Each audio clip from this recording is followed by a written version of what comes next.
इमसाल 16 बाब और उसकी चौथी आयत में लिखा है कि खुदावंद ने हर एक चीज़ एक ख़ास मकसद के लिए बनाई है। हाँ, शरीरों को भी उसने बुरे दिन के लिए बनाया।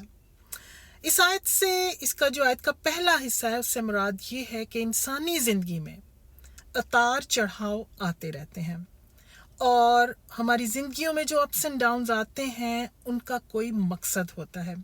लेकिन अगर हम इस चीज़ को समझें कि कलाम में लिखा है कि हर चीज़ खुदा से मोहब्बत रखने वालों के लिए भलाई पैदा करती है, तो हम जो है अपनी ज़िंदगी जो है वो खुदावंद पर ईमान और तवक्कल रख कर गुजार सकते हैं।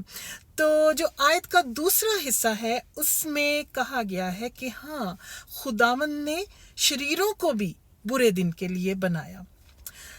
शरीर और बुरे दिन, इनका आपस में बहुत गहरा ताल्लुक है। बुरे दिन से क्या मुराद है? बुरे दिन से मुराद वो दिन होते हैं जब एक इंसान का ईमान जो है वो डगमगा जाता है। इंसान अपने ईमान से हटकर और तरह से सोचने लग जाता है, यानी वो खुदा को सोचने के बजाय, खुदा पर ईमान और तवक्कल रखने के बजाय वो और तरह से सोचता है। शरीर से क्या मुराद है? शरीर से मुराद वो लोग होते हैं जो शरारत करते हैं। इंग्लिश में बाइबल में लिखा हुआ है कि विकेड पीपल, यानी इंग्लिश में इन्हें विक्ड पीपल कहा जाता है। और अगर उर्दू में अगर गहराई से इस लफ्ज़ का मतालिया किया जाए तो ये वो लोग होते हैं जिनमें एहसास नहीं होता, जो दूसरों को दुख देकर, अजियत देकर इनको सुकून और खुशी मिलती है। कलाम मुक़द्दस में इनके बारे में कुछ यूं लिखा हुआ है कि शरीर ने अपने दिल में कहा है, यानी अहमक ने अपने दिल में कहा है कि कोई खुदा नहीं है, यानी ये खुदा को नहीं जानते। तो लिखा है कि खुदा ने शरीरों को भी बुरे दिन के लिए बनाया।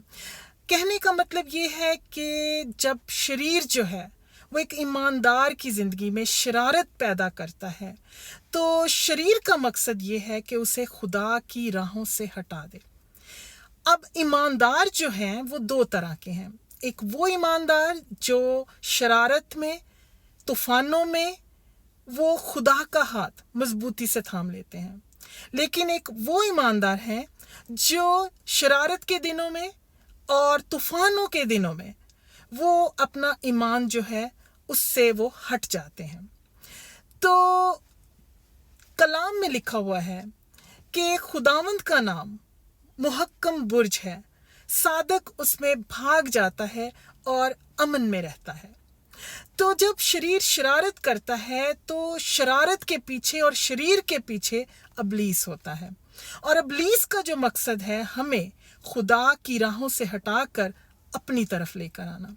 इसलिए जब शरारत शरीर करता है तो वो इतना तंग एक ईमानदार को करता है कि वो घबरा कर, डर कर वो इनसे मुकाबला करने लग जाता है। लेकिन ये वो ईमानदार है जिसका ईमान जो है वो डगमगा जाता है।